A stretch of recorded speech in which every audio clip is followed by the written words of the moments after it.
चलिए, तो आज की जो हमारी ये क्लास है, ये क्लास मैं आप लोगों से डिस्कस करने वाला हूं नवंबर 2020 के विगत वर्ष समाजकारी के प्रश्न पत्रों पर। इसके पहले मैंने आप लोगों को 2 पार्ट जो है प्रोवाइड करा चुका हूं। इसमें 1 से लेकर 16 तक का क्वेश्चन पेपर एक वीडियो में मिलेगा और एक 17 से लेकर 34 तक के जो है एक वीडियो में आप लोगों को क्वेश्चन मिलेगा। क्योंकि यहाँ पे मैं सभी ऑप्शनों के बारे में आप लोगों से डिस्कस करता हूं और एलिमेंट यानी और आपको घटक या उसके कंपोनेंट यानी तथ्य मैं आप लोगों से जोड़कर बताता हूं, क्योंकि आगामी परीक्षाओं में यहां से प्रश्न आप लोगों से पूछे जा सकते हैं। आप सभी को मैं बता दूं कि यहां आपको मैंने कल शाम को आप सभी लोगों को यहां पे देख सकते हैं, आप लोग उत्तर प्रदेश उच्चतर शिक्षा सेवा आयोग असिस्टेंट प्रोफेसर परीक्षा 2021 का ये पेपर देख रहे हैं। समाज शास्त्र का व्याख्या सहित ये प्रश्न पत्र है और इसमें लगभग आप लोगों को 10+ मिलने वाले हैं, 10+ क्वेश्चन पेपर। ठीक है, और वो भी व्याख्या के साथ समाज शास्त्र पर बेस्ड है। तो एमपीपीएससी की स्टूडेंट ध्यान रखें और DSSB की स्टूडेंट, ठीक है, ये इस क्वेश्चन पेपर को सॉल्व करें। व्याख्या सहित यहाँ पे दिया हुआ है। लेकिन मैंने आप लोगों को एक और पीडीएफ भेजा था जहां पर मैंने 180 के आसपास क्वेश्चन यहां पर आप लोगों को देखने को मिलेगा, 180। परंतु इसका आप लोगों के पास जो है यहां अगर मैं आपसे बात करता हूं तो इसके आंसर नहीं मिलेंगे आपको। ये मैं आप लोगों से जब क्वेश्चन पेपर ये आपका नवंबर का समाप्त हो जाएगा तो उसके बाद मैं ये क्वेश्चन पेपर आप लोगों को सॉल्व करवाऊंगा और एक दिन का है। केवल मुझे क्या करना है यहाँ पे, जिसे अगर हम बात करते हैं the dynamics of rural society को लेकर, तो इस किताब के लेखक कौन है, तो RK मुखर्जी। तो इस तरीके से आप लोगों को जो है ध्यान में रखना होगा। मैं आपको डायरेक्ट इस तरीके से बताऊंगा, ठीक है। वहीं अगर हम लोग बात करते हैं सोशल चेंज की पुस्तक के लेखक कौन है, देखिए आपको अकबर का नाम नहीं यहाँ पर मिलेगा, ठीक है। इसी तरीके से थ्योरी ऑफ सोसाइटी की बात करते हैं तो ये सारी मैं डिस्कशन आप लोगों से करूंगा, इसका आंसर आप सबको मिल जाएगा, ठीक है। आप निश्चिंत रहें, मैं करवा दूंगा इसका सॉल्व। जी सर, ये यूपी वाला आयोग जो उसका पीडीएफ सेंड कर दिए सर, 10 पेपर है उनका। हाँ, ये पीडीएफ मैंने आपके ग्रुप में डाला है टेलीग्राम पर। टेलीग्राम पर आप जाकर देखेंगे ये वाला जो है यहाँ पर मैंने आप सबको प्रोवाइड करा दिया, 10+ ही है आई थिंक। यहाँ पर आप देख सकते हैं आप सभी को जो मिलेगा ये विगत वर्षों में पूछा गया पेपर है, असिस्टेंट प्रोफेसर की परीक्षा। आप उत्तर प्रदेश में देख सकते हैं 2021 में हुआ था, 2016 में हुआ था, 2014 में पेपर हुआ था, यानी 3 पेपर तो आपको यहाँ पर मिल गए, ठीक है। सब में 100+ क्वेश्चन मिलेंगे। फिर उसके बाद आप देखेंगे उत्तर प्रदेश लोक सेवा आयोग में यहाँ पर जो है राजकीय डिग्री कॉलेज के अकॉर्डिंग पूछा गया था, समाजकारी और समाजशास्त्र को बेस बनाकर। तो यहाँ पे 2021 और 17 में पेपर हुआ था, 13 में हुआ था, 12 में हुआ था, फिर 2008 में हुआ था, ठीक है। उसके बाद यहाँ पे फिर वैकेंसी आई नहीं है इसके संबंध में, ठीक है। फिर उसके बाद राजस्थान लोक सेवा आयोग का हुआ था, ठीक है, सोशोलॉजी का। यहाँ असिस्टेंट प्रोफेसर के आधार पे आया हुआ था वैकेंसी। तो आप देख सकते हैं इसमें भी आपको 4 पेपर यहाँ पर मिल जाएंगे, ठीक है।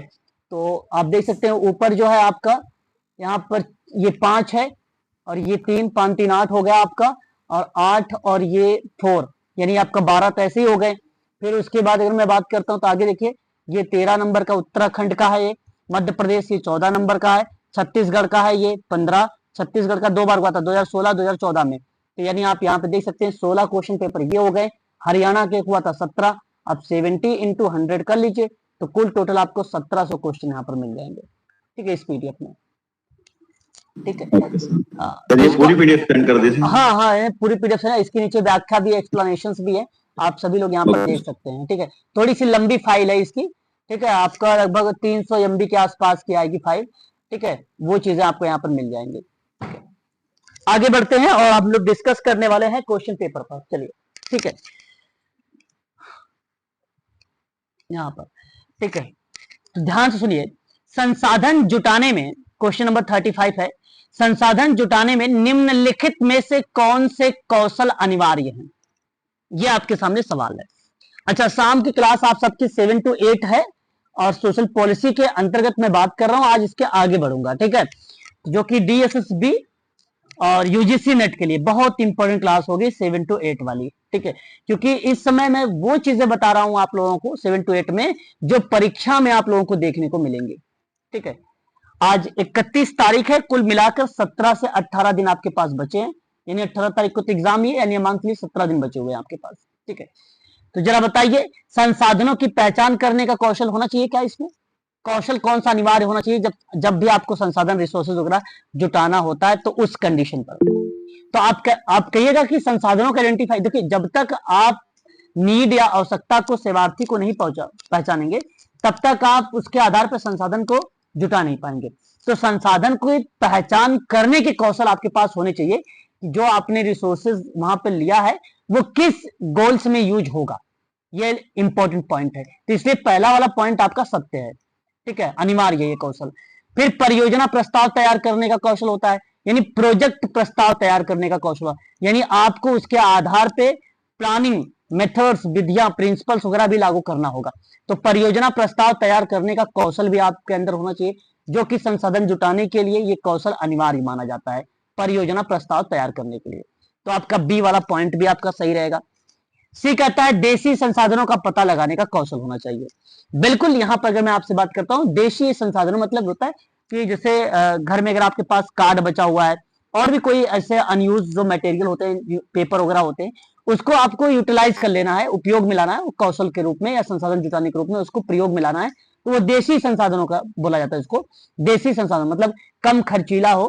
ठीक है, कम खर्चीला हो, तो देशी संसाधनों का पता लगाने का कौशल भी आपके अंदर होना चाहिए, यानी संसाधन जुटाने के लिए। तो यानी ए बी सी।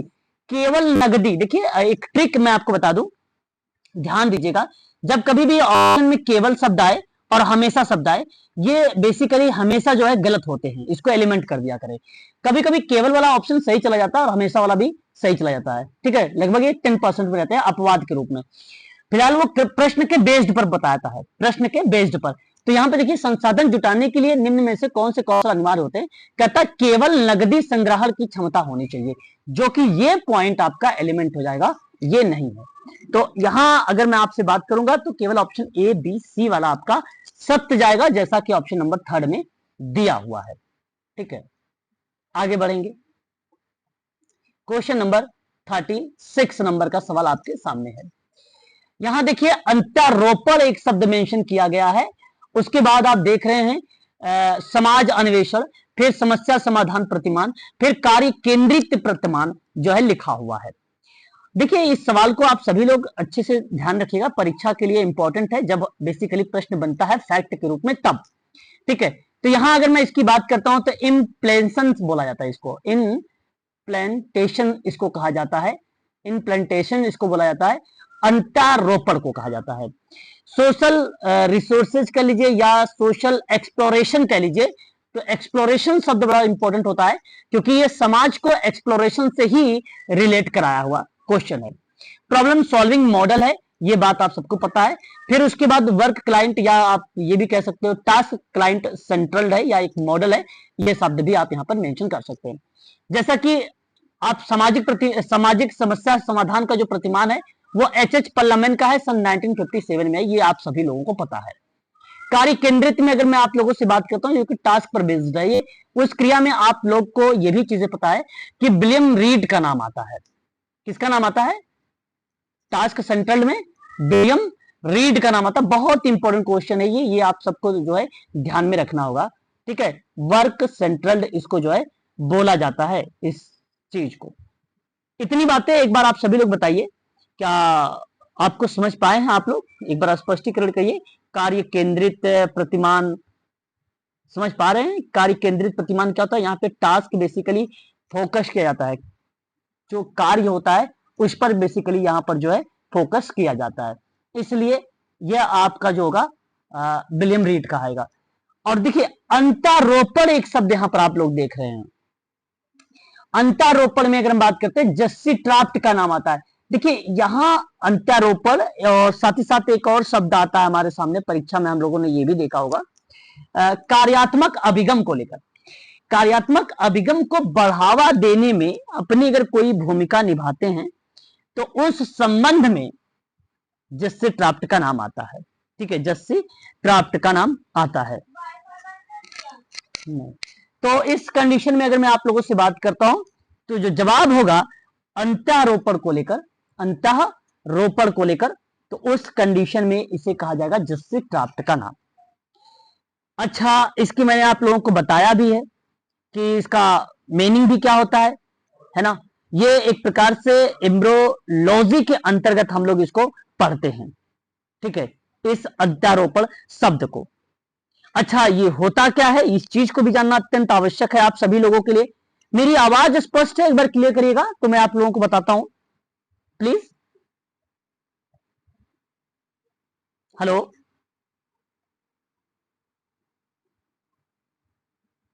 अगर मैं आपसे बात करूं तो इसे प्रत्यारोपण भी कहा जाता है, अंत्यारोपण को। ये अंत्यारोपण को उस प्रक्रिया के रूप में परिभाषित किया जाता है जिसके द्वारा भ्रूण गर्भाशय की एंड्रोमेट्रियल सतह से जुड़ता है, ठीक है। इस कंडीशन में बेसिकली प्रत्यारोपण जैसे शब्द जो है रिलेट होता है यहां पर। और ये शब्द किससे संबंधित है, तो ये जस्सी ट्राफ्ट से रिलेटेड है। और सामाजिक अन्वेषण यानी सामाजिक खोज की बात अगर करता है तो मैरी रिचमंड से रिलेटेड है। समस्या समाधान प्रतिमान मैंने आपको बता दिया, रिकॉर्डेड क्लासेस हैं, अगर आपकी क्लास छूट गई है तो वो आप जाके देख सकते हैं बाद में भी, ठीक है। तो यहां सही जवाब जो जाएगा ऑप्शन नंबर आपका बी यानी सेकंड वाला ऑप्शन आपका करेक्ट माना जाएगा, ठीक है। आगे बात करते हैं अगले सवाल की तरफ। क्वेश्चन नंबर 37 कहता है निम्नलिखित में से क्या सॉल एलेंस्की के मॉडल, ठीक है, ऑफ सोशल एक्शन का भाग नहीं है। ये आपके सामने क्वेश्चंस दिया हुआ है 37 नंबर का। प्लीज इस सवाल का एक बार मुझे जवाब बताएं कि इसका ऑप्शन क्या सत्य होना चाहिए। Which of the following is not part of Saul Alinsky model of social action. जी, यहां यदि आप सभी लोग देखिए, स्थापना के प्रधान पर आक्रमण करना, ठीक है, एक प्रकार से attacking the head of the established की बात करता है। तो सॉल एलेंस्की के मॉडल में सोशल एक्शन में ये शब्द इन्वॉल्व है। सवाल पूछा गया ये है कि सोशल एक्शन के मॉडल में एलेंस्की के कौन सा शब्द इन्वॉल्व नहीं है। पहला इन्वॉल्व, जब स्थापना पर आक्रमण शामिल है तो 110% मैं आपको बता दूं क्रोध और घृणा का भाव भी उसमें शामिल रहेगा। सत्ताधारी व्यक्ति को बर्बाद करना बेसिकली इस शब्द को रिलेट कराता है ना। Destroy the person in power शब्द रिलेट होगा। The generation feeling of anger and जो है हार्टेड जैसे शब्द भी इन्वॉल्व होगा। केवल जो साध्य के लिए साधन न्यायोचित होने चाहिए, means should be justice for the end, ठीक है। इस कंडीशन में सॉल एलेंस्की का जो मॉडल है सोशल एक्शन का, उसमें यह जिक्र नहीं किया गया है कि साध्य के लिए साधन न्यायोचित होने चाहिए, यह शब्द नहीं है। बाकी सोशल एक्शन में स्थापना के समय प्रधान पर आक्रमण करना हो गया, मेन चीजों पर बातचीत करना, क्रोध घृणा जैसे भाव भी उत्पन्न हो जाता है उसी में। सत्ताधारी व्यक्ति को बर्बाद कर देना, यदि आपको पता चला भाई कि ये व्यक्ति भ्रष्टाचारी है, ये चीज है, तो उसको मीडिया हो, आप लोग जन सेवक वाले हो, जन प्रतिनिधित्व वाले कंडीशन में आते हो, तो आप वहां पर उसको नीचे गिरा भी सकते हो। तो इस कंडीशन में ये शब्द आता है। अप्लाइड टाइप का क्वेश्चन बनाया हुआ था परंतु फैक्ट ध्यान में रखते हुए। तो इसका सही जवाब जो जाएगा वो ऑप्शन नंबर 3 आपका करेक्ट होगा इस सवाल का क्वेश्चन। आदिम संस्कृति रिलेट कराई गई है, कहता है कि निम्नलिखित में से किससे संबंधित है। ये आसान सा सवाल, और मुझे उम्मीद है आप जानते हैं। Primitive culture is related to which of the following. पहला स्टेटमेंट आपसे क्या बोलता है ऑप्शन में, शेड्यूल कास्ट, दूसरा कास्ट है, तीसरा ट्रिब्यूज है जिसको जनजाति कहते हैं, चौथा नस्ल है जिसको ब्रीड नाम से हम लोग जानते हैं। प्लीज इस सवाल का ऑप्शन बताइए कि क्या होना चाहिए सत्य। और परंतु मैं अगर आपसे बताता हूं क्वेश्चन नंबर 38 का नाम, तो ऑप्शन सही क्या होना चाहिए प्लीज। सर जनजाति तीसरा। बिल्कुल, यहाँ आदिम संस्कृति निम्नलिखित में से किससे संबंधित है, तो वो आदिम संस्कृति जो है जनजाति से संबंधित है। बिल्कुल, आपने यहां अगर ऑप्शन नंबर 3 का चुनाव किया है तो सत्य जवाब दिया है, यही ऑप्शन आपका करेक्ट है। आदिम संस्कृति आरंभिक मानव विज्ञानियों की शब्दावली में अनेक समाजों में से एक है। जिसकी विशेषता ऐसी है कि जिनमें लिखित भाषा की कमी, सापेक्ष अलगाव, छोटी जनसंख्या, अपेक्षाकृत सरल सामाजिक संस्थाएं, प्रौद्योगिकी और आमतौर पर सामाजिक सांस्कृतिक परिवर्तन की धीमी दर शामिल हो सकती है, जो आदिम संस्कृति को बताती है। आदिम संस्कृति के जो लेखक हैं, प्रिमिटिव कल्चर के जो लेखक हैं, नाम आता है एडवर्ड बर्नेट टायलर। सन 1871 में प्रिमिटिव कल्चर की एक किताब लिखा था टायलर महोदय ने, और आदिम समाज और सभ्य समाज के बीच संबंधों पर बहस किया था इन्होंने। और ये बहुत इंपॉर्टेंट जो है क्वेश्चन भी है, साथ ही साथ अगर मैं बात करूं तो ये पुस्तक का नाम भी है आदिम संस्कृति। ये बात आपको ध्यान रखना है इसके अंतर्गत।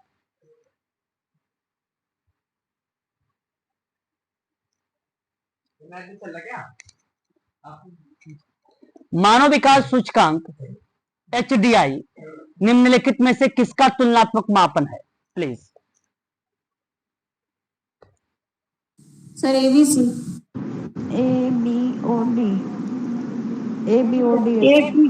देखिए, अगर मैं आपको इस सवाल की बात करता हूं, ये सवाल अधूरा है। आप ये कह लीजिए कि इस सवाल को किया गया था ड्रॉप। इस सवाल को किया गया था ड्रॉप, सभी बच्चों को इसमें मिला था कॉमन नंबर। कारण यह है कि जीवन प्रत्याशा भी आप कहीं ना कहीं इस चीजों को देखते हैं इसके अंतर्गत, है कि नहीं। साथ ही साथ अगर मैं आप लोगों से बात करता हूं तो आप साक्षरता, रहन सहन का स्तर और आय जैसे शब्दों को भी हम लोग जिक्र करते हैं। स्कूली शिक्षा के औसत वर्ष, स्कूली शिक्षा के अपेक्षित वर्ष, जन्म के समय, जीवन प्रत्याशा और प्रति व्यक्ति सकल राष्ट्रीय आय, इन सभी चीजों को बेसिकली हम लोग HDI के अंतर्गत रखते हैं। लेकिन यहां पर कोई भी ऑप्शन नहीं है 4, ठीक है, कोई भी ऑप्शन नहीं है 4। मानव विकास सूचकांक विभिन्न देशों के सामाजिक और आर्थिक विकास के स्तर को मापने के लिए सन 1990 में से संयुक्त राष्ट्र के द्वारा इसको विकसित किया गया था, और एक संकलित एक आंकड़ा रहा जहां रुचि के 4 प्रमुख क्षेत्रों के बारे में बात की गई थी। 4 क्षेत्र कौन से थे? एक क्षेत्र था स्कूली शिक्षा का औसत वर्ष, स्कूली शिक्षा का एक था अपेक्षित वर्ष, और एक जन्म के समय जीवन प्रत्याशा, और एक था प्रति व्यक्ति सकल राष्ट्रीय आय। ये शब्द बेसिकली मेंशन किया गया था। तो मैं चाहूंगा कि इन शब्दों को आप लोग अवश्य ध्यान में रखें, क्योंकि परीक्षा के दृष्टिकोण से इंपॉर्टेंट रहेगा ये मानव विकास सूचकांक के अंतर्गत। ठीक है, क्लियर रहेगा? एक बार स्पष्टीकरण करिए। आवाज क्लियर है मेरी? एक बार बताइए। हेलो जी सर, क्लियर है सर। ठीक है, तो ये चीजें आप लोगों को जो है इसके अंतर्गत ध्यान में रखना होगा, क्योंकि मानव विकास सूचकांक के अंतर्गत अगर हम बात करते हैं आप लोगों से, तो सूचकांक में जीवन प्रत्याशा है, साक्षरता दर है, सकल नामांकन है, ये 3 चीजें आती हैं इसके अंतर्गत। बात को ध्यान में रखिएगा आप सभी लोग। इसका उपयोग मानव विकास के 4 स्तरों पर देशों की एक श्रेणीगत करने की क्रिया को दर्शाता है। HDI का विकास किसके द्वारा किया गया था? HDI का विकास आपने पाकिस्तानी अर्थशास्त्री का नाम सुना होगा, महबूब उल हक का नाम। हाँ, इन्होंने बेसिकली HDI को विकास या विकसित करने में एक अपनी अहम भूमिका निभाया है।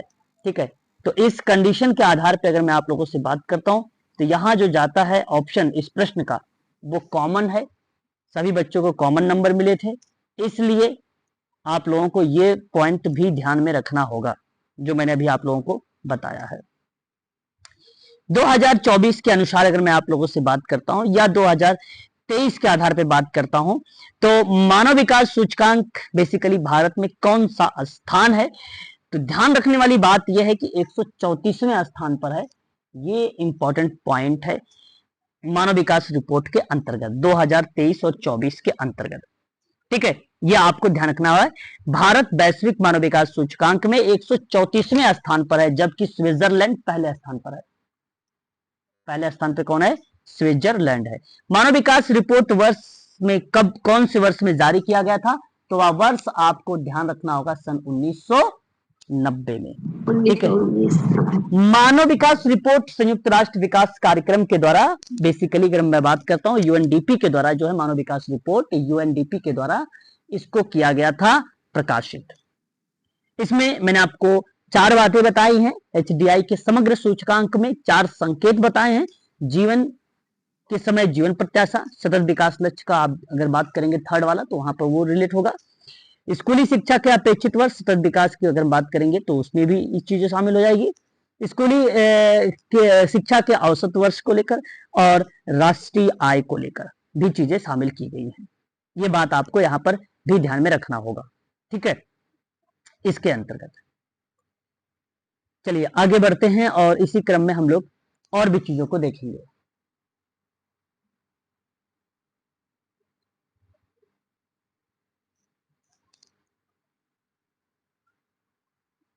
सूची 1 और सूची 2 आपके सामने प्रस्तुत है और इस सवाल का जवाब आपको बताना है कि जमीनी स्तर से संगठनों का गोलबंद करना क्या कहलाता है।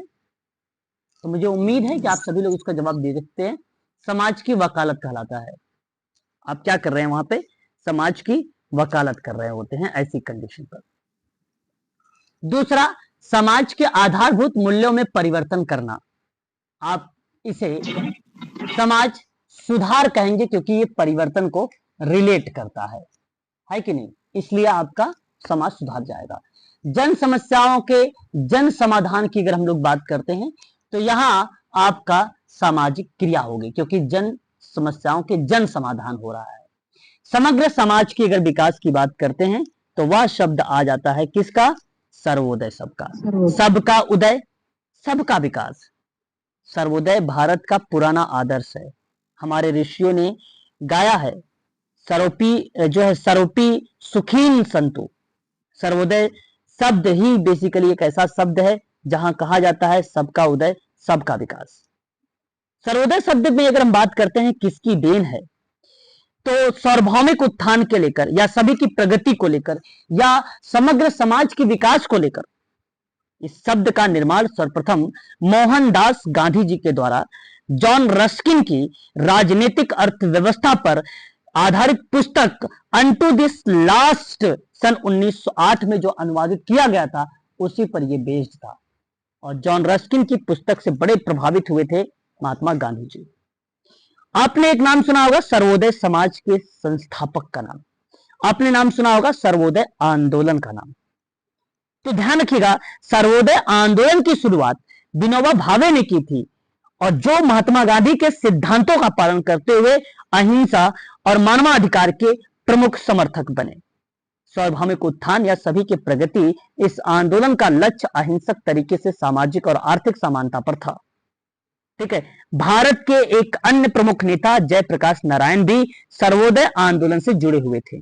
बाद में इन्होंने 1970 के दशक में संपूर्ण क्रांति आंदोलन में महत्वपूर्ण भूमिका निभाई, जबकि भगत सिंह भारतीय स्वतंत्रता आंदोलन में एक महत्वपूर्ण व्यक्ति थे। वे सर्वोदय आंदोलन से जुड़े हुए नहीं थे। इस शब्द को भी आप ध्यान रखिए क्योंकि उनके ऑप्शन में नाम हमें देखने को मिल जाता है भगत सिंह का भी। ऑप्शन कौन सा जाएगा, बी।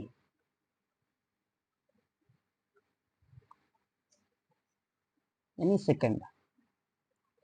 कृषक और वरिष्ठ नागरिक भरण पोषण कल्याण विधेयक 2007 है।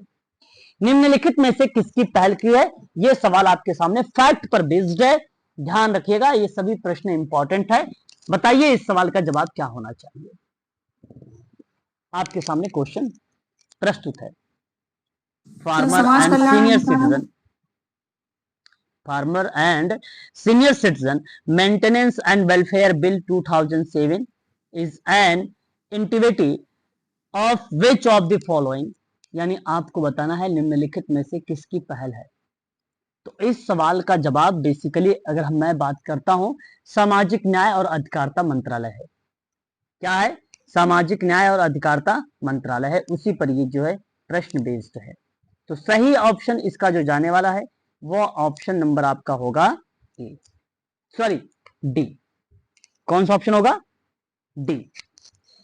देखिए इस में अगर मैं आपसे बात करता हूं कृषक और वरिष्ठ नागरिक भरण पोषण को लेकर, सीनियर सिटीजन एक्ट 2007 की बात मैं कर रहा हूं, तो इसमें वरिष्ठ नागरिकों का भरण पोषण और कल्याण अधिनियम 2007 कहा जाता है। भारतीय संसद के द्वारा इसको अधिनियमित किया गया, या सामाजिक न्याय और अधिकारिता मंत्रालय के द्वारा इसको क्या किया गया, शुरुआत की गई, यानी ऐतिहासिक कानून था ये। तो इसके द्वारा इसकी जो है शुरुआत हुई, किसकी, कृषक और बताइए वरिष्ठ नागरिकों का, वरिष्ठ नागरिक हाँ भरण वरिष्ठ पोषण। नागरिकों का। तो भरण पोषण स्वीकार की अधिकतम सीमा को हटाना, उत्तरदाताओं को अपील करने के लिए अधिकार का विस्तार करना, संपत्ति के हस्तांतरण को रद्द करना, लाभ माता पिता को दिया जाना चाहिए, न्यायाधिकरण द्वारा आवेदनों के लिए समय सीमा की गणना आवेदन प्राप्त करने की तिथि से की जाएगी। इस तरीके के शब्द जो है बेसिकली यहाँ पर देखने को मिलते हैं इसमें, ठीक है। सही जवाब क्या होना चाहिए इसमें, देखो संशोधन हुआ था, वरिष्ठ नागरिक अधिनियम 2007 में प्रस्तावित संशोधन हुआ, 2018 में कानून तैयार किया गया, और बेसिकली संशोधन हुआ था कि यही शब्द जो था, भरण पोषण स्वीकार करना, अपील करने का अधिकार को हटाना, संपत्ति के हस्तांतरण को रद्द करने के लिए लाभ माता पिता को ही दिया जाना चाहिए, इस तरीके की बातें जो है 2018 में हुआ था। तो इसमें संशोधन हुआ था 2018 में।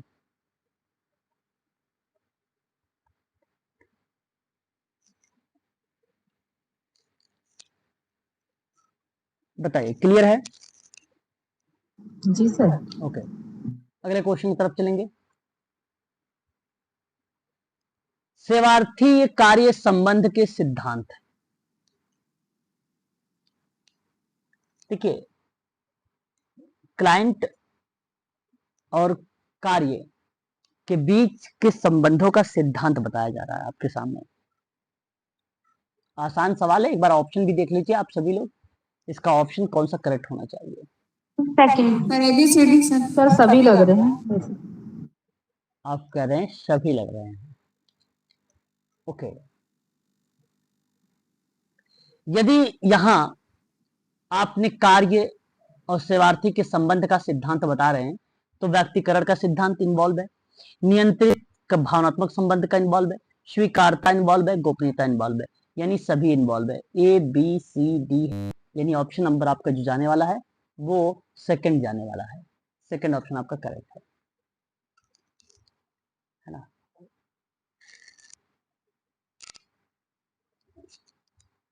ऑप्शन सेकंड सही है।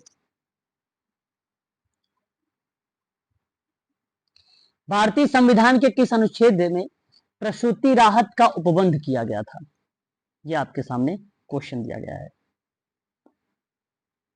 42 42। ओके, 41।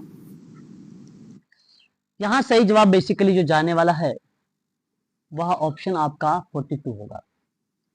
भारतीय संविधान अनुच्छेद 42, आपको ध्यान रखना है इसमें कि काम की न्यायसंगत एक पॉइंट होता है, काम की न्यायसंगत, जो कि दिया नहीं है। दूसरा, मनोचित दशाओं के बारे में है, जो कि ऑप्शन में नहीं दिया गया है, यानी क्वेश्चन में नहीं है। तीसरा, प्रसूति सहायता का उपबंध, प्रसूति सहायता का उपबंध, ऑप्शन बी सही है। कौन सा ऑप्शन सही जाएगा बताइए। सेकंड वाला सर, दूसरा। बिल्कुल, यही ऑप्शन आपका सही है। लेकिन अनुच्छेद 41 की बात करते हैं अगर हम लोग, आप सबको मालूम है मैं आप लोगों से समाजवादी सिद्धांत पर आधारित डीपीएसपी पर बात कर रहा हूं, और 41 जो है वो बेरोजगारी है, बुढ़ापा है, बीमारी है, दिव्यांगता है, इसके मामलों में कार्य करना, शिक्षा पाना, सार्वजनिक सहायता पाने का अधिकार को सुरक्षित किया गया है, जो आर्टिकल 41 बताता है, आर्टिकल 41 बताता है। उसके बाद आपका आर्टिकल 47 आता है।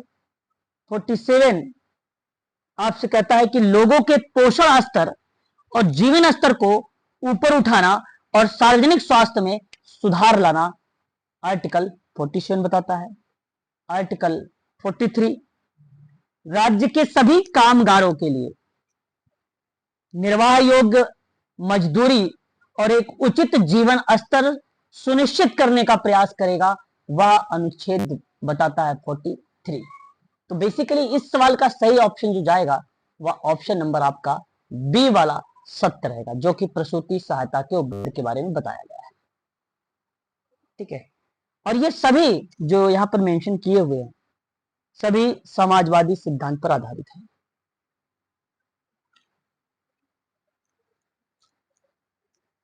डीपीएसपी को वर्गीकृत किया गया है 3 भागों में, समाजवादी सिद्धांत, गांधीवादी सिद्धांत और उदार।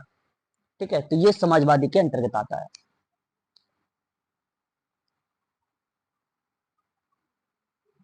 अगला सवाल 44 नंबर का क्वेश्चन बताइए।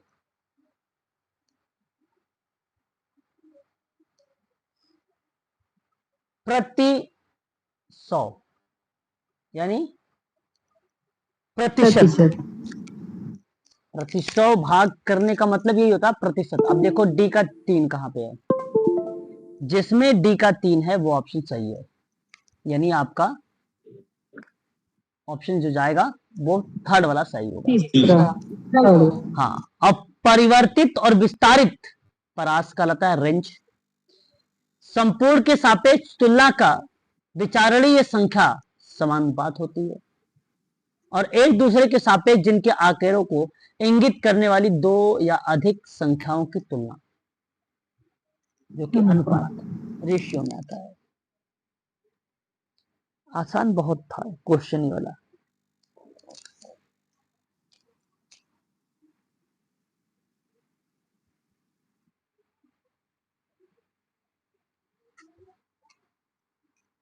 इस सवाल का जवाब बताइए, मैं बता चुका हूं।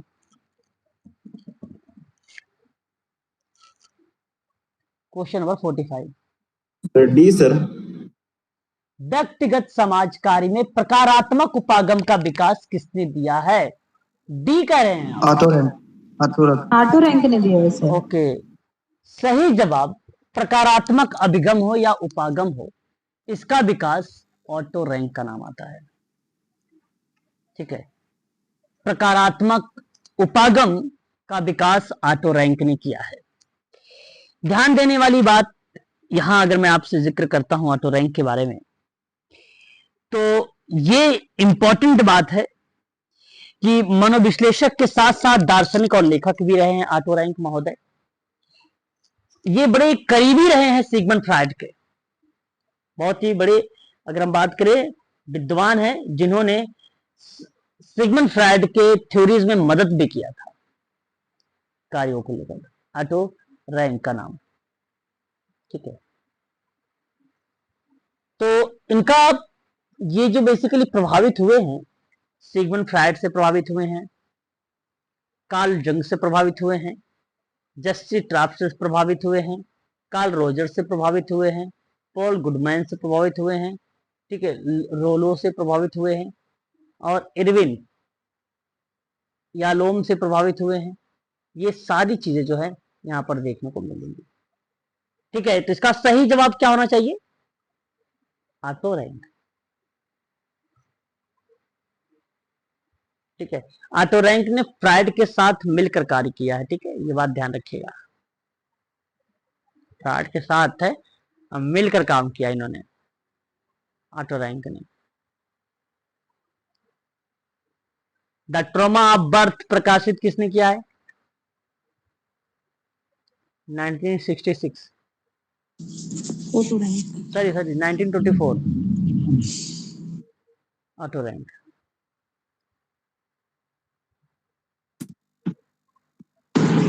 आगे देखिए,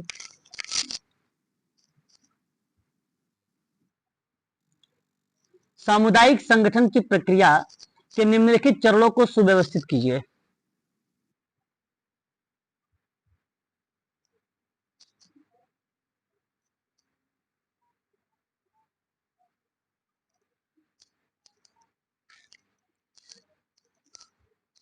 देखिए, सबसे पहले कम्युनिटी ऑर्गेनाइजेशन में चरण है, आवश्यकता की पहचान होनी चाहिए यानी है, आवश्यकता की प्राथमिकता देना चाहिए यानी बी है, कार्यक्रम का निर्माण यानी सी है, फिर संसाधनों की खोज यानी डी है।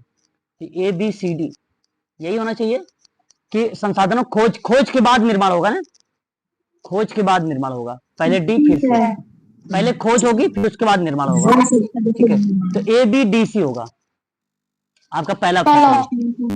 हाँ, पहला ऑप्शन सही है आपका। ठीक है, महात्मा गांधी राष्ट्रीय रोजगार गारंटी स्कीम का ढांचा यानी फ्रेमवर्क निम्नलिखित में से किस पर आधारित है, जवाब बताइए। सर डी सहायता। अधिकार पर है ये। महात्मा गांधी राष्ट्रीय रोजगार गारंटी स्कीम का ढांचा, ध्यान देने वाली बात यह है कि Mahatma Gandhi national rural employment guarantee act जो आया था वो 2005 में आया था। भारत के ये एक अधिनियम है जो भारत में लागू एक रोजगार गारंटी देने की बात करता है। 25 अगस्त 2005 को ये जो है लागू हुआ। ठीक है, और यही 2 अक्टूबर 2009 को विधान द्वारा अधिनियमित कर दिया गया। ठीक है, 100 दिन के रोजगार उपलब्ध कराता, ये भी इंपॉर्टेंट बात है। 220 रुपए की सर्वाधिक न्यूनतम मजदूरी भी देता, ये भी इंपॉर्टेंट बात है। ठीक है, ये आपको ध्यान रखना, 2 इंपॉर्टेंट फैक्ट भी इसके अंतर्गत।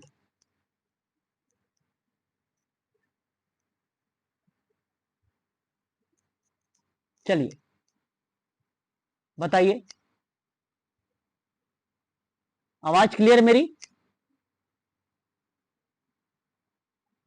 जी सर, क्लियर है सर। बताइए एक बार बहुत अच्छा। इस क्वेश्चन का जवाब बताइए।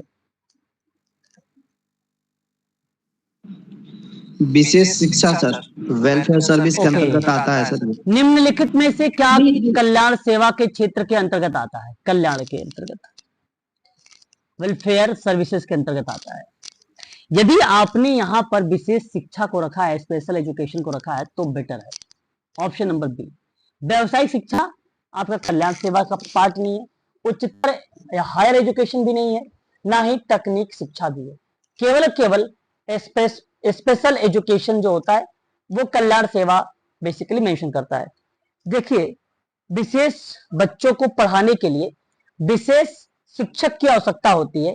विशेष शिक्षक जो है विशेष पाठ्यक्रम के माध्यम से, विशेष कैरिकुलम के माध्यम से विशेष बच्चे को शिक्षण प्रशिक्षण जो है प्रदान करता है। इस कंडीशन में उसे कल्याण सेवा कहा जाता है या वेलफेयर सर्विस कहा जाता है। तो वेलफेयर सेवा या सर्विस के क्षेत्र के अंतर्गत आता है, तो वो विशेष शिक्षा के अंतर्गत आता है। सही ऑप्शन आपका बी वाला यहां पर माना जाएगा। आगे प्रसिद्ध एक पुस्तक है साजे वतन। देखिए, ये क्वेश्चन जो है टॉपिक या सिलेबस से हट के आ गया था, और जैसा कि आप सबको पता होगा मुंशी प्रेमचंद जी की किताब है, ये हिंदी का किताब है। एक आध प्रश्न आ जाते हैं, ठीक है, अलग से, तो ये अलग से आ गया था, हिंदी का क्वेश्चन पेपर ये है। मुंशी प्रेमचंद जी जो है इसके लेखक हैं, साज वतन के। गोदान गबन जैसे पुस्तक उन्होंने लिखा है, नाम आता है उनका मुंशी प्रेमचंद। ठीक है, सी सही है। Question number next, Sigmund Freud के अनुसार चरणों को सही क्रम में आपको दर्शाना है। आपको क्रम में सारी चीजें दर्शानी है। सिगमंड फ्रायड का मनोविश्लेषण सिद्धांत है, जैसा कि आप सभी लोगों ने पढ़ा भी है ना, सिगमंड फ्रायड का। तो सिगमंड फ्रायड महोदय ने कुल टोटल कितने चरणों के बारे में जिक्र किया है? 5 चरणों के बारे में। सिगमंड फ्रायड ने मनोविश्लेषण शब्द को कब गढ़ा था?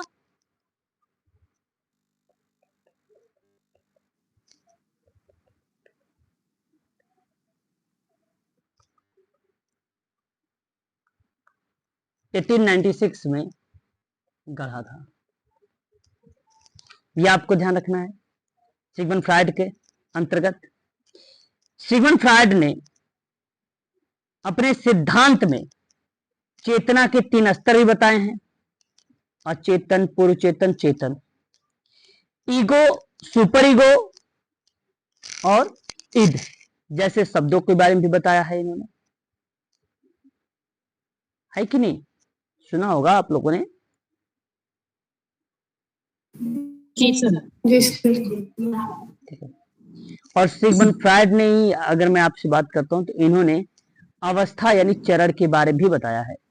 मौखिक अवस्था पहला है, जो शिशु जन्म से लेकर 18 महीने तक होता है। जन्म से 18 माह। देखिए, मौखिक, यदि उस मौखिक चरण वो चरण होता है, मौखिक अवस्था, शिशु के मुख के माध्यम से आनंद की तलाश पर होता है। इस अवस्था के दौरान ना आनंद पैदा करने में स्वाद और चूसने की जरूरत प्रमुख हो जाती है। तो मौखिक उत्तेजना महत्वपूर्ण होती है। यदि उस समय सीमा के दौरान शिशु की जरूरतें पूरी नहीं होती है तो मौखिक अवस्था में स्थिरता आ जाती है। तो जब स्थिरता आ जाएगी तो उसे जो है स्थिरीकरण कहा जाता है। तो यहाँ अंगूठा चूसना, धूम्रपान करना, ज्यादा खाना, नाखून चबाना जैसी आदतें भी विकसित हो सकती हैं इसमें। ठीक है, ये आपका पहला अवस्था है। दूसरा, बेसिकली जो अवस्था होती है उसे हम गुदावस्था कहते हैं। दूसरे क्या बोलते हैं? गुदावस्था बोलते हैं। गुदावस्था की जो आयु होती है ये 18 माह से लेकर 3 वर्ष तक होता है। 18 माह से 3 वर्ष तक का होता है ये।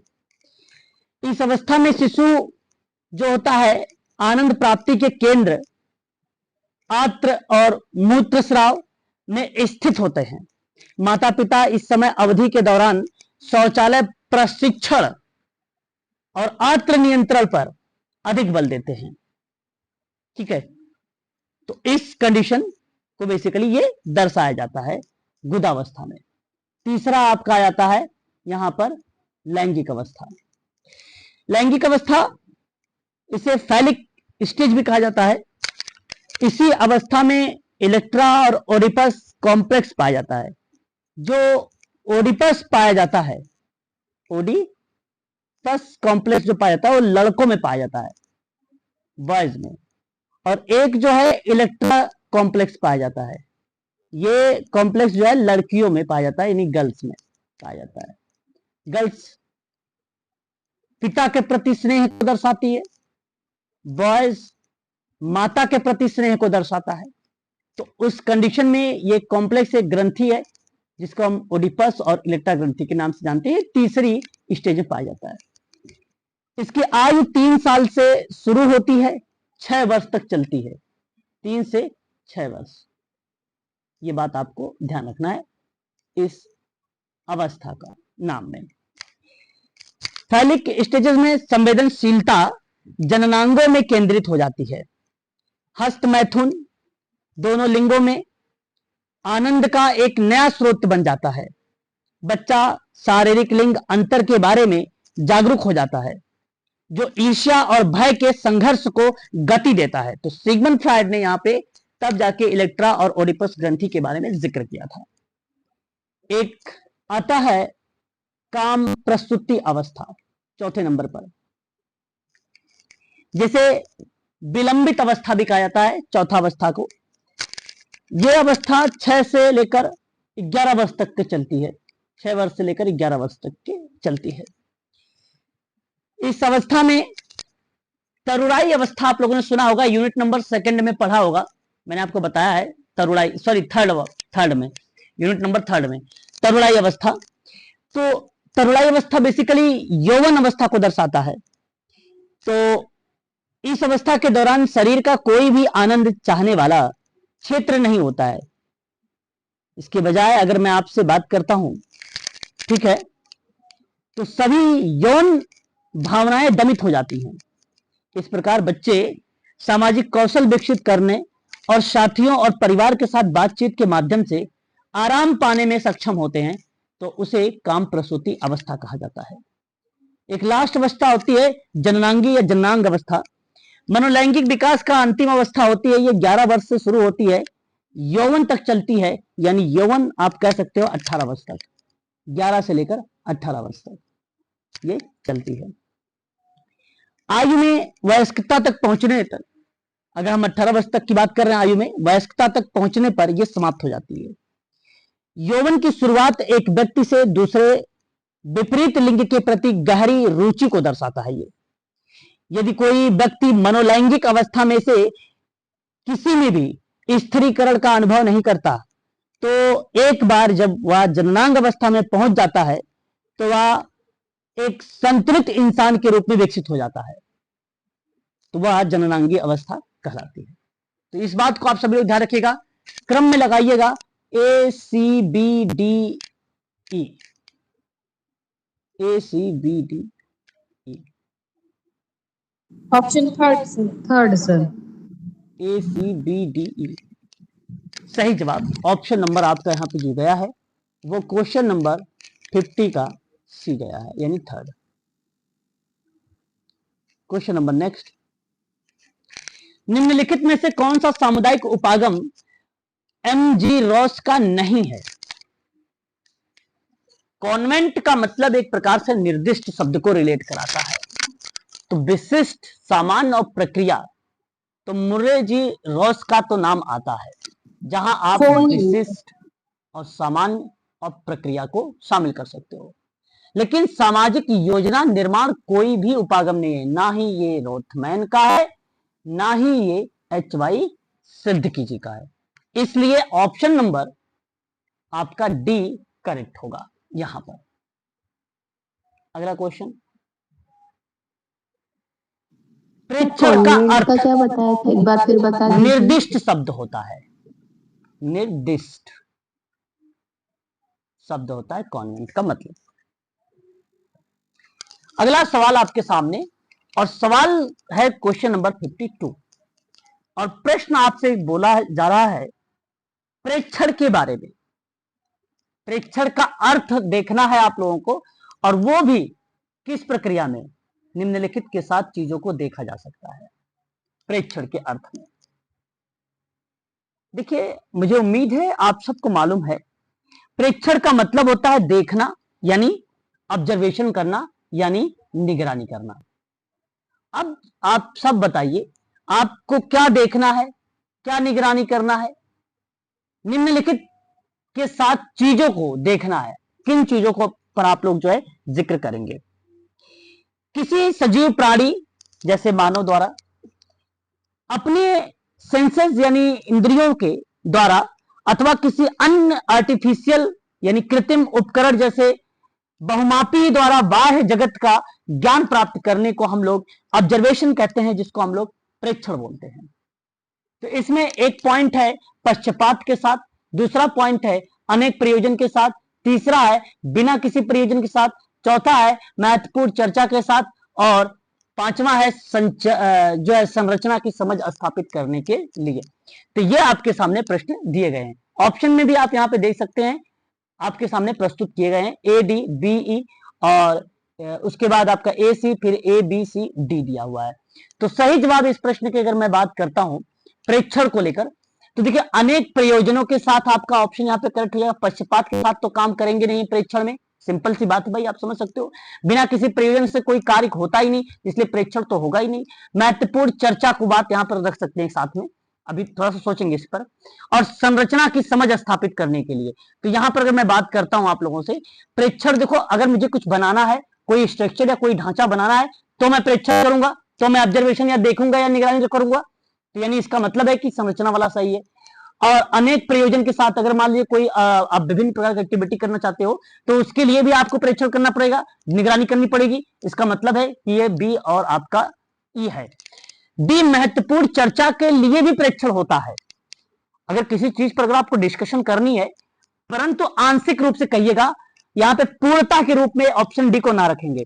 आंशिक का मतलब होता है थोड़े के लिए, मतलब अगर मुझे आपसे डिस्कस करनी है किसी पर्टिकुलर टॉपिक पर या किसी पर्टिकुलर रिसर्च पर, तो उस चीजों को लेकर आप पहले हम डिस्कशन कर सकते हैं। तो जो कि डिस्कशन करने के लिए, चर्चा करने के लिए हमें थोड़ी सी उस चीजों को देखना पड़ता है ना, ऑब्जर्वेशन करना पड़ता है। तो अगर डी ऑप्शन में है तो आप उसको सत्य मानिएगा, यदि नहीं है तो उसको आप एलिमेंट करिए। देखिए अगर डी है तो ए है, आप हटा सकते हो। बी उसके बाद आपका फोर्थ ऑप्शन में है, जो कि ये बेसिकली है ही नहीं ना, ए ऑप्शन है ही नहीं और ए तो है ही नहीं, यहां पर केवल बी और ई है।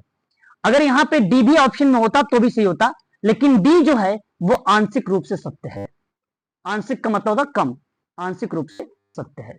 तो प्रश्न अच्छा था, नवंबर 2020 का ये क्वेश्चन पेपर था जो आप लोगों ने अभी देखा है। ठीक है, क्वेश्चन नंबर 53 इंपोर्टेंट क्वेश्चन ये भी है। आप लोग देख रहे हैं 2020, 21, 22, 23 में बैक टू बैक ये क्वेश्चन पूछा भी गया है। आप लोगों ने देखा होगा, पेपर में मैं करवाया हूं, अभी 23 करवाया हूं, 22 करवाया हूं, 21 भी करवाया हूं, 20 करवा रहा हूं, फिर एक क्वेश्चन आपको यहाँ पे देखने को मिल भी रहा है। ठीक है, तो कुछ प्रश्न ऐसे हैं जो कई बार रिपीटेड हैं। हो सकता है भाई, पॉसिबिलिटी बनती है कि दोबारा भी आ जाए। चलो अगर दोबारा नहीं आए तो उससे संबंधित हो सकता है आ जाए। तो सवाल आपके सामने ये कहता है कि नारीवादी समाजकारी में, तो आप सभी लोगों को पता है लीना डोमिनिली का ही नाम लगाते चले आ रहे हैं। जितनी बार प्रश्न ये आया भी है, मैं आप लोगों को बताया भी हूं कि नारीवाद समाजकारी में लीना डोमिनिली का ही नाम आता है। उसके बाद अगर मैं बात करता हूं कार्य केंद्रित समाजकारी पद्धति को लेकर, देखिए विलियम रीड का नाम, परंतु कार्य केंद्रित में विलियम रीड का नाम अगर आता है तो ठीक है, लेकिन इस ऑप्शन में विलियम रीड का नाम है ही नहीं, तो यहाँ पे किसका नाम जाएगा? तो कार्य केंद्रित के बजाय अगर मैं बात करूंगा पीटर मार्क्स का नाम चला जाएगा। उसके बाद अगर मैं बात करता हूं कल्याण अधिकार पद्धति को लेकर, वेलफेयर राइट्स को लेकर अगर मैं बात करता हूं आप लोगों से, तो इस प्रश्न के जवाब में अगर मैं बात करूंगा तो नील बेटमैन का नाम जाता है और नील बेटमैन महोदय यहां पर करेक्ट हो जाते हैं। संकट हस्तक्षेप की पद्धति है, मैंने आपको क्राइसिस को लेकर बातचीत किया है इंटरवेंशन में, लीडियर रिपोर्टर का नाम हमें देखने को मिल जाता है। तो इस प्रश्न का जो जवाब जा रहा है आपका, आप ऑप्शन देख के मुझे बता सकते हैं कि कौन सा ऑप्शन आपका यहाँ पे करेक्ट होगा, प्लीज।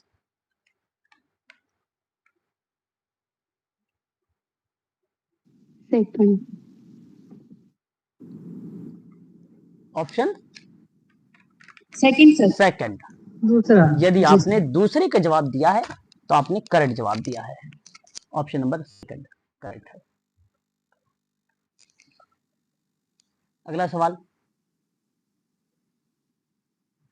54, निम्नलिखित में से कौन कौन से अधिकारों की अवधारणा को स्पष्ट करता है? मतलब अधिकारों की अवधारणा, राइट के अधिकार, सत्ता वगैरह का, कौन कौन सी चीजें इसके अंतर्गत जो है स्पष्टीकरण कर देती है?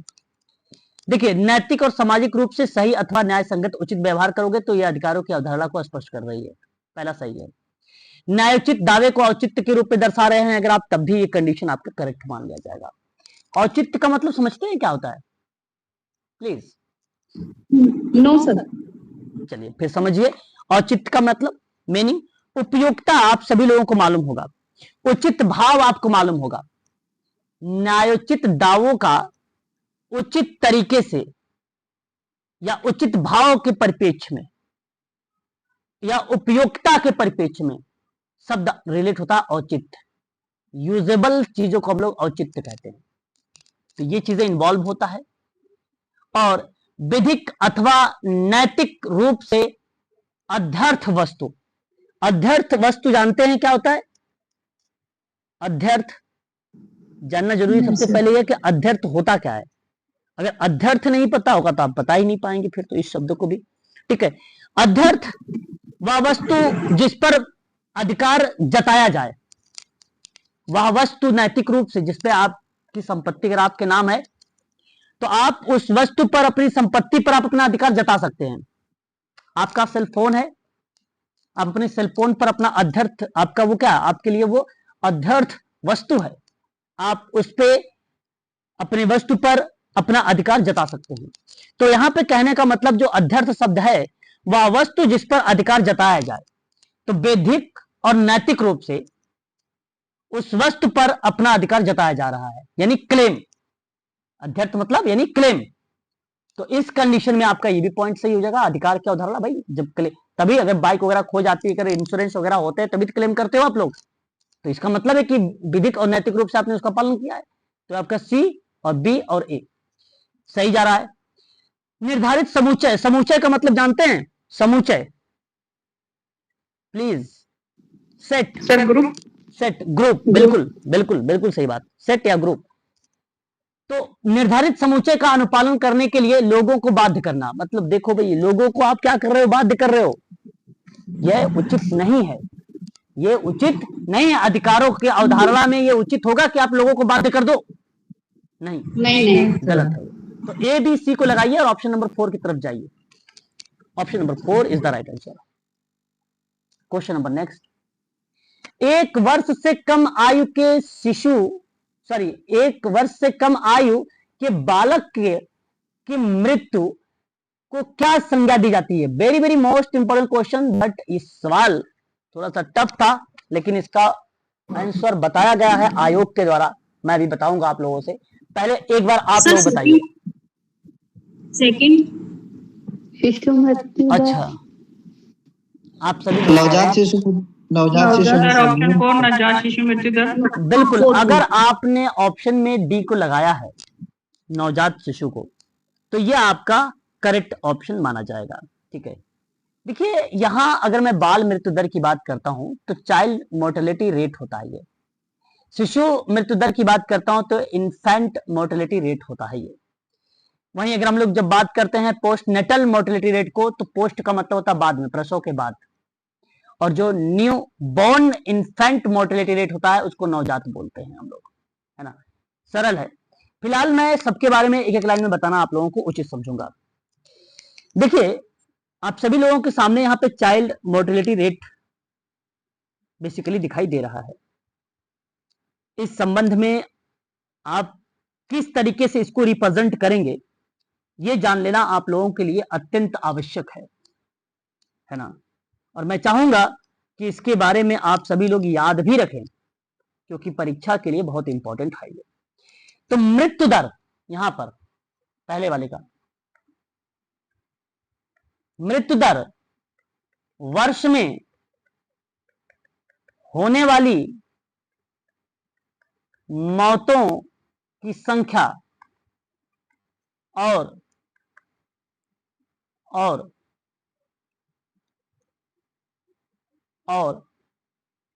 वर्ष की औसत कुल जनसंख्या का अनुपात है, तो उसे हम लोग क्या बोलेंगे? बाल मृत्यु दर बोलेंगे। बच्चों को लेकर है यहाँ पे, ठीक है। तो उस कंडीशन में हम दर्शाते हैं। तो the mortality rate is the ratio of the number of deaths in the year to the average total population of the year. यानी मृत्यु दर वर्ष में होने वाली मौतों की संख्या और वर्ष की औसत कुल जनसंख्या का अनुपात होता है, उसे ही हम लोग क्या बोलते हैं? चाइल्ड मोर्टेलिटी रेट का नाम देते हैं। बच्चों के संबंध में रहेगा, इस कंडीशन को हम यहाँ पे रिप्रेजेंट करते हैं, है ना। एक आपके सामने आता है शिशु मोर्टेलिटी रेट, जहां इनफैक्ट जैसे शब्दों को रिप्रेजेंट किया गया है ना। इसमें इसे जानते हैं, अगर मैं आप लोगों से इसकी बात करता हूं तो किस तरीके से रिप्रेजेंट किया जाता है शिशु मृत्यु दर को? Point number B, sorry B नहीं है, सी है शायद ना, थर्ड है, हाँ थर्ड। शिशु मृत्यु दर को एक वर्ष से कम आयु के बच्चों की मृत्यु की संख्या के रूप में परिभाषित किया जाता है।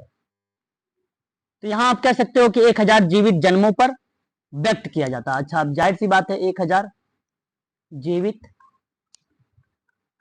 जन्मों पर ये जो बेसिकली जिक्र किया जाता है शिशु मृत्यु दर को लेकर, ठीक है। तो the infant mortality rate is the defined as the number of deaths of children under 1 year of age expressed per 1000 live birth, यानी शिशु मृत्यु दर को 1 वर्ष से कम आयु के बच्चों की मृत्यु दर की संख्या के रूप में परिभाषित किया जाता है 1000 जीवित जन्मों पर। इस शब्द को ये दर्शाएगा आपके सामने। उसके बाद आपके सामने एक ऑप्शन और आता है। सर अभी तो आपने नवजात शिशु मृत्यु दर बताया था 1 वर्ष से कम उम्र में। नवजात शिशु क्या 1 वर्ष से कम? 1 वर्ष से कम आयु के नवजात शिशु मृत्यु दर 1 ऑप्शन वर्ष से कम आयु के बालकों की मृत्यु की जो संज्ञा दी गई नवजात शिशु मृत्यु दर दी गई है। शिशु मृत्यु दर को 1 वर्ष से कम आयु के बच्चों की मृत्यु की जो संख्या के रूप में परिभाषित किया गया, जहां पे 1000 जीवित जन्मों पर बात हो रही है। ये आपके सामने यहाँ पे जो लिखा हुआ है ब्रैकेट में, ये यहाँ पर इंपॉर्टेंट है। बेस इसी को बनाया गया है, बेस इसी को बनाया गया है। बाकी जो न्यू बॉर्न इन्फेंट की बात हुई है यहां पर इस कंडीशन में, ठीक है, इस कंडीशन WHO ने बेसिकली इसको 5 वर्ष बताया था, लेकिन मैंने आपको शुरुआत में बोल दिया था कि इस क्वेश्चन का जो आंसर आयोग ने दिया है वो ऑप्शन नंबर 4 दिया है। वह ऑप्शन नंबर कौन सा दिया हुआ है? 4 दिया हुआ है। बात समझ पा रहे हो? जी सर। सर थोड़ा सा कंफ्यूजन हो रहा है कि जैसे शिशु मृत्यु दर में भी 1 वर्ष से कम आ रहा है ना, और नवजात वाले में भी 1 वर्ष से कम आ रहा है, तो अरे थोड़ा सा भाई मैं कह रहा हूं आपसे कि आयोग ने ऑप्शन नंबर डी को माना। WHO ने, WHO का नाम जानते हो? WHO world health organisation, world health organisation ने नवजात शिशु मृत्यु दर को 5000 पर बताया है, 1000 पे नहीं बताया है। उसने कितने बताया? WHO ने 5000 पर बताया है ना। 5000 पर WHO की भूमिका देखने को मिलती है, ठीक है। परंतु अगर मैं आपसे बात कर रहा हूं यहां पे, एक तो ऑप्शन नंबर आपका 3rd और एक ऑप्शन नंबर आपको 4th, क्या यहां पे संज्ञा दी गई है। दोनों में मैं थोड़ा सा एक चीज बताता हूं। यहां देखिए 3rd में शिशु मृत्यु दर है, यहां नवजात शिशु मृत्यु दर है, ठीक है। शिशु मृत्यु दर है और नवजात शिशु मृत्यु दर है। तो नवजात शिशु मृत्यु दर के मतलब यहां पे दर्शाया गया कि 1 वर्ष से कम आयु के बालकों की मृत्यु की संज्ञा दी गई। ठीक उसी प्रकार से 1 वर्ष से कम बालकों की जो मृत्यु की जो संज्ञा दी गई वो शिशु मृत्यु दर पर भी दी गई थी, परंतु वहां पे 1000 पर इन्होंने बताया। WHO ने कहा भी 5000 पर हमें क्या करना पड़ेगा, एक प्रकार से चीजों को दर्शानी पड़ेगी, है ना। तो नवजात अवधि बच्चे के जीवित रहने के लिए सबसे कमजोर समय बताया है, या सबसे कमजोर समय होता है।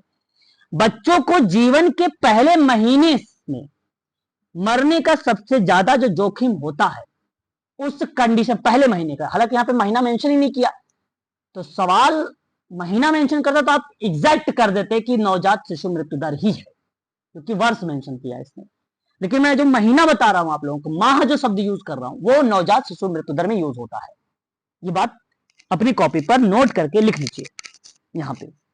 अब आयोग ने नवजात मृत्यु दर के या नवजात शिशु मृत्यु दर को बताया है, तो मैं आप लोगों से कहूंगा अगर आगामी परीक्षा आपसे आता भी है तो इसी को ही लगाए, क्योंकि आयोग इसी को ही सत्य मानेगा। 2020 में कम से कम आप लोगों को 8 से 10 क्वेश्चन गए थे, किसमें? ड्रॉप में। 8 से 10 क्वेश्चन 2020 वाले में गए थे। था तो इस पे भी क्लेम, है ना, था तो इस पे भी क्लेम, परंतु आयोग ने जो है इसको डी वाले ऑप्शन को माना था। लॉकडाउन का समय था सर, ये इसमें बहुत सारे क्वेश्चन ड्रॉप। बिल्कुल बिल्कुल 8 से 10 क्वेश्चन गए थे। तो नवजात शिशु मृत्यु दर ना, ये वैश्विक स्तर पर और सभी क्षेत्रों में गिरावट आने के संबंध में दर्शाता है। 1 से 11 महीने या 1 से 4 साल की उम्र के बच्चों की मृत्यु दर की तुलना में बेसिकली दर्शाया गया है। तो 1 से 4 की बात हो जाती है।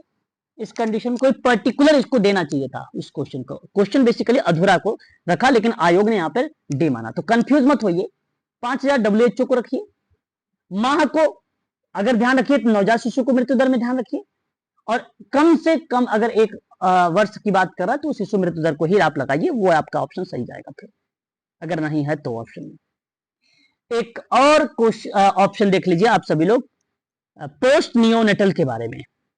पोस्ट नियोनेटल के बारे में देखिए, ये बेसिकली अगर मैं इसके बारे में बात करता हूं तो यानी सिंपल बात है ये, और ये आपसे कहा गया है, इसके अंतर्गत अगर मैं आपसे बात करता हूं तो जन्म के बाद वाली प्रक्रिया रिप्रेजेंट की गई है इसमें।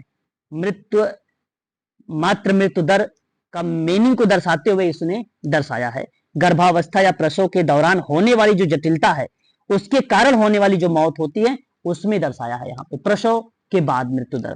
तो यहाँ पर्टिकुलर किसी बच्चे को रिप्रेजेंट नहीं किया गया है ना। प्रसव के बाद की प्रक्रिया में ना ही मां को इंडिकेट किया गया है, परंतु प्रसव पश्चात वाली प्रक्रिया में 90% जो भूमिका आती है वो मातृ मृत्यु दर को ही दर्शाई जाती है। ठीक है, 90%।